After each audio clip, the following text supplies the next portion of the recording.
Obasute.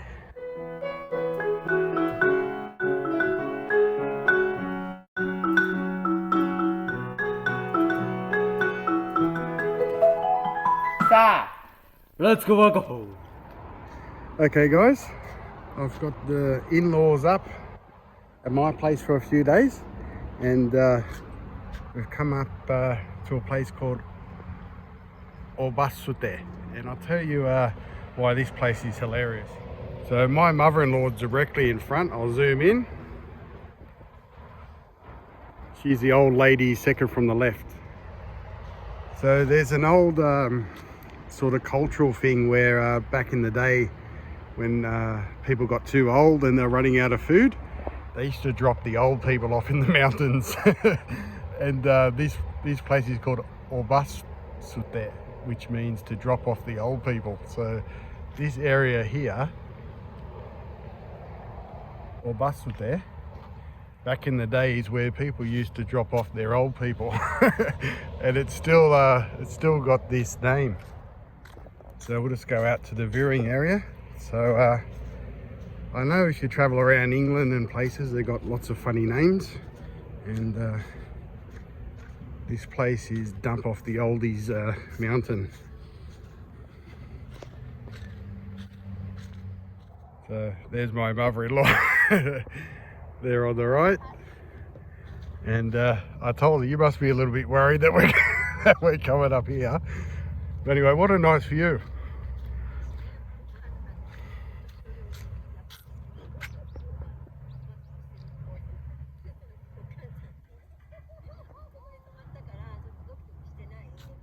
So it's a little bit of an iconic place to drop off and have a coffee. Oh, drop off. Park your car and have a coffee here in Nagano. I shouldn't be laughing, but this is hilarious.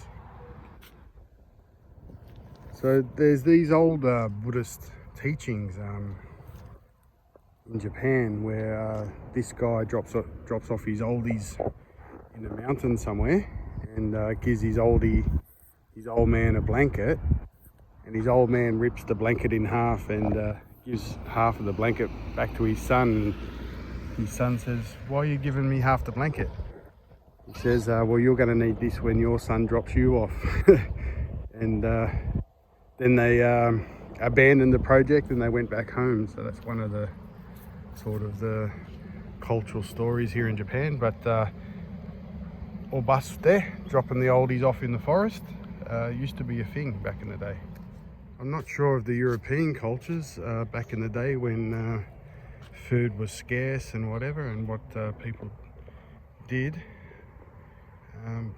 But I heard a couple of stories where oldies used to just walk off into the forest and do their thing as well. Maybe some people might have a bit more knowledge on this, but it was a thing back in the day here in Japan anyway. So this is one of the sort of truck stops or whatever, heading south from Nagano into Tokyo on the main motorway. And we're just spending the day up and around Nagano doing a few things. So as usual, they've got all the local stuff. These traveller stops. All the Nagano stuff. We're into pie season, apple pie season. So a lot of people talk about apple pies and apple strudels. This market is well saturated with this stuff. They all know about the apple pies and strudels. Here we got these products.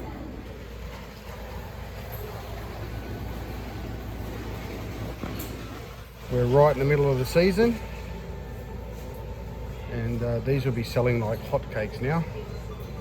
Grape season's finished, and we're into apple season.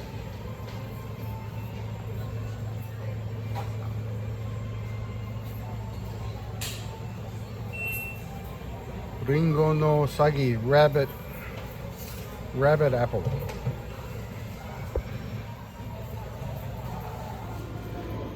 So I think I'll get this right now. Chestnuts, not hazelnuts.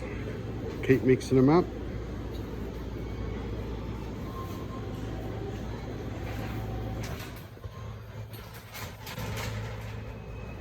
And believe it or not, the Nagano apple pie is famous, but it's nowhere near as good as an Aussie apple crumble. And when people come and get the real thing at my cafe, they haven't tasted anything like it. But as you see, this is just a little puff pastry number. It's not really an apple pie.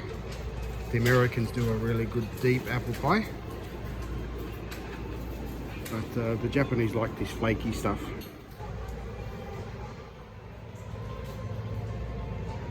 More of the cool pickles, preserves. These things are really cool, but expensive. High-end crackers, rice crackers and flavorings. Almost $2 for one, or $2.50 for one, but really good. Specialty Nagano soba, named after our main shrine. And we grow good soba up here in Nagano. And this looks like buckwheat spaghetti.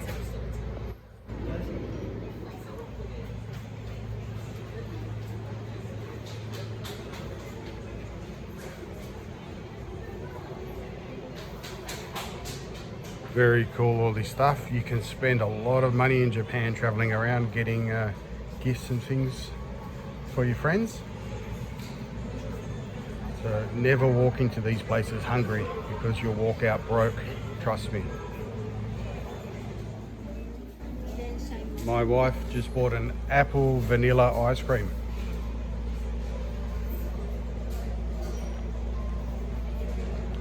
Awesome. And this one is the shiny muscat grape ice cream. Nagano flavors, gotta taste it.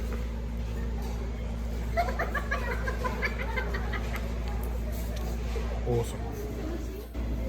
So there's the old lady. I said, you better enjoy the ice cream. It's gonna be your last one.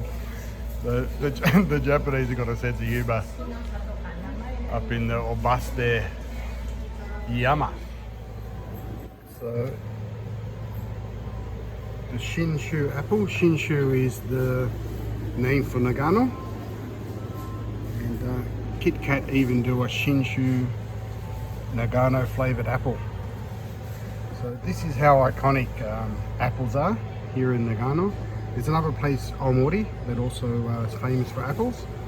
But Nagano is a very high volume tourist area. And Nagano is probably more famous for the apples, but they don't do the volumes of Omori. But even the big companies like KitKat know that the popularity of the Nagano apple is high. And look at that, limited edition Nagano apple flavored KitKat. And you know the drill, of course I gotta buy one.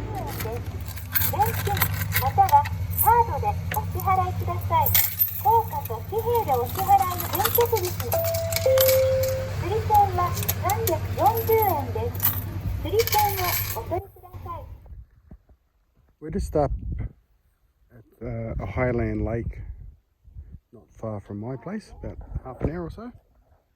And this is called Hijiri Kogen.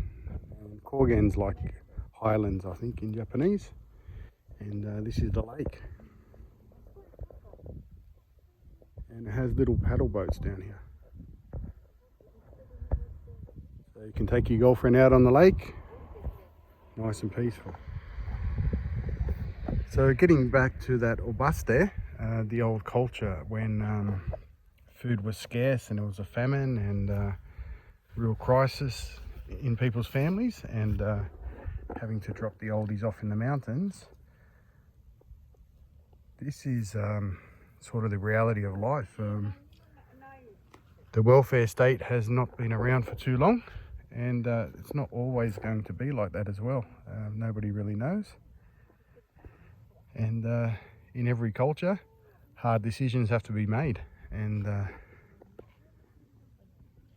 this is how it was done in Japan. Quite sad. But we have lots of sayings like ladies first and women and children first and things like this. And this comes from this time where the children and the young women, they were always looked after first. And then the young guys, and then the older men, and last was the older women who could no longer bear children. That was just the reality of the natural order of things that everyone agreed on in every culture, because the next generation needs to keep going, doesn't it? So in modern times, people don't really realise this, because we've got the luxury of a welfare state, and if things go bad, there's always a net to fall into. But this hasn't always been the case, and imagine trying to tell a 60-year-old feminist that pretty much the natural order of things is that you're on the bottom. Wouldn't go down too well now, would it? But that's how it was before.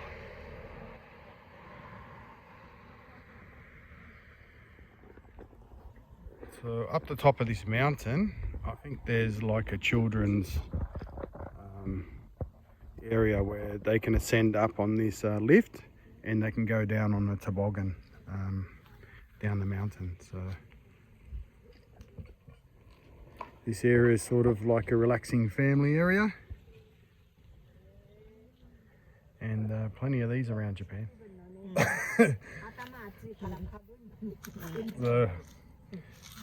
My wife bought me a head cover to wear in the cafe, so I always wear a bandana in the cafe, cover my hair and everything while I'm cooking, and I've got the Obasute bandana.